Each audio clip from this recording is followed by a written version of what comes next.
শরিয়া আইন প্রতিষ্ঠার নামে জামাত ইসলাম মূলত মুনাফিকি করতেছে। জামাতের দ্বিচারিতার রাজনীতি এইটা পরিহার করার জন্য আমি জামাতের প্রতি আহ্বান করছি। জামাত নির্বাচনের পর থেকে যে ধরনের ভুলের মধ্যে ছিল, এখন তারা অনুধাবন করতে পারতেছে যে এইভাবে আসলে রাষ্ট্র পরিচালনা করা যায় না। আমরা দেখেছি যে 6 মাসে সরকারকে নানানভাবে পতনের হুমকি দেওয়া, সরকারের মিথ্যাচার করা, সরকারের বিরুদ্ধে সমালোচনা করা ছাড়া জামাতের আর কোনো কাজ ছিল না। দেখেন, গণ অভ্যুত্থানের দুইটা শক্তি, একটা শক্তি সরকারি দলে আর একটা শক্তি বিরোধী দলে। এখন আপনি যদি রাষ্ট্রের সংস্কারে, রাষ্ট্রের পুনর্গঠনে আমাকে সহযোগিতা না করেন, আমার একার পক্ষে কি এই রাষ্ট্রের পরিবর্তন করা সম্ভবপর নয়। জামাত ইসলাম আমার কাছে মনে হয় এই মুহূর্তে এই জিনিসগুলো তারা বুঝতে পারতেছে, কিন্তু জামাত ইসলাম তো কিছুদিন বোঝে, আবার কিছুদিন পরে তারা ভুলে যায়। তো এইবার আমি জামাতের আমিরকে বলবো যে আর ভুলেন না, রাষ্ট্র পুনর্গঠনে একসাথে কাজ করতে হবে। একসাথে কাজ না করলে সেই পতিত ফ্যাসিবাদ আবারও ফিরে আসবে। আপনারা কি চান শেখ হাসিনা বাংলাদেশে ফিরে এসে আবারও রাজনৈতিকভাবে সক্রিয় হোক? আপনারা কি চান? যদি ফ্যাসিবাদকে ফিরিয়ে আনতে না চান, তাহলে সরকারকে রাষ্ট্র পুনর্গঠনে সহযোগিতা করুন। বাংলাদেশের মাননীয় প্রধানমন্ত্রী জনাব তারেক রহমান যেভাবে এই রাষ্ট্রের কল্যাণে একটি কল্যাণ রাষ্ট্র প্রতিষ্ঠায় কাজ করে যাচ্ছেন, এটি সবাই তো প্রশংসা করতেছে। দেখেন, বিএনপি কি চাই? সর্বশেষ কিশোরগঞ্জের যে প্রোগ্রামে, সেখানে আমিও মাননীয় প্রধানমন্ত্রীর সাথে সেখানে গিয়েছিলাম।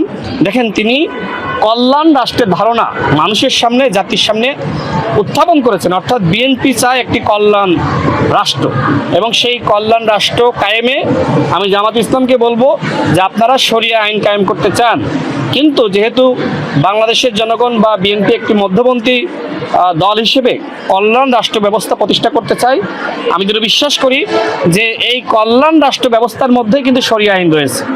সুতরাং আপনারা শরিয়া আইন নিয়ে কখনো বলেন যে আপনারা শরিয়া আইন প্রতিষ্ঠা করবেন, কখনো বলেন যে করবেন না। আমার স্পষ্ট কথা, একটি ইসলামিক দল হিসেবে আপনারা শরিয়া আইন প্রতিষ্ঠার জন্য কাজ করতেই পারেন, কিন্তু মুনাফিকি করেন না।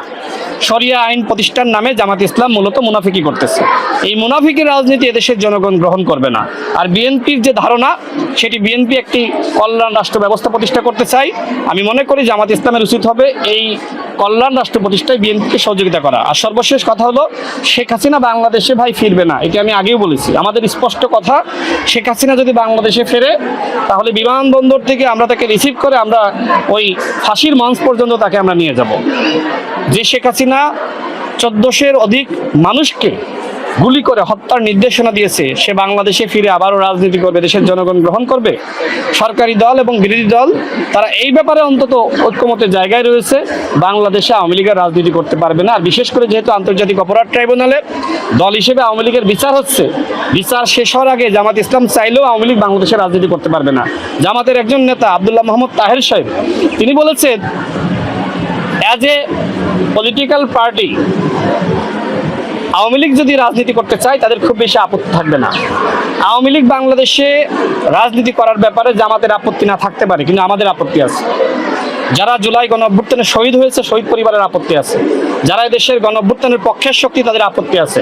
আব্দুল্লাহ মোহাম্মদ তাহের সাহেবকে বলবো, আপনার বক্তব্যের ব্যাখ্যা আপনি প্রদান করুন, স্পষ্ট করুন।